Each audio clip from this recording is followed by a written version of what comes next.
In today's video, I'm going to teach you how to check your Autodesk Revit version and build number.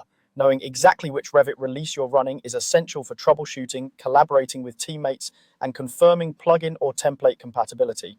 I'll walk you through the two easiest ways to find that information, and I'll explain what each item on the About screen actually means so you know what to look for.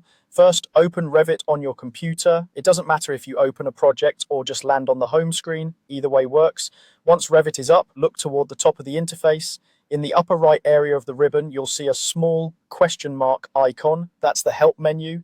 Click that Help icon to open the drop-down. From that menu, choose About Autodesk Revit. This brings up the About window, which is where the key details live. On this screen, you'll see the full version number, the build number, and the release year.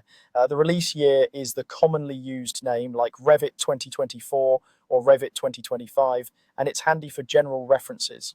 The full version number is more precise and typically includes major and minor digits that identify the exact branch you're on. The build number tells you which update or hotfix is installed. This level of detail matters if you're comparing environments across a team or validating that an add-in supports your current setup.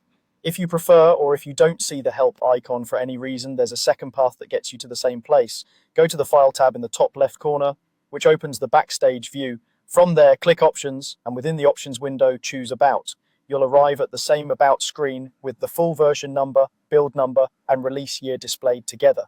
As you review the information, take a moment to read it carefully. Even small differences in the build number can indicate a different update level. This is often what support teams or project leads need when diagnosing issues, ensuring model compatibility, or coordinating standards. If you're documenting your setup for your records or for a support request, capture the version, build, and release year exactly as shown to avoid confusion later. That's all there is to it.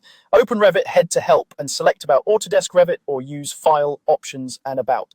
With these two routes, you'll always be able to confirm your exact Revit version quickly and confidently. Thanks for watching, and I hope this helps you keep your projects and teams perfectly in sync.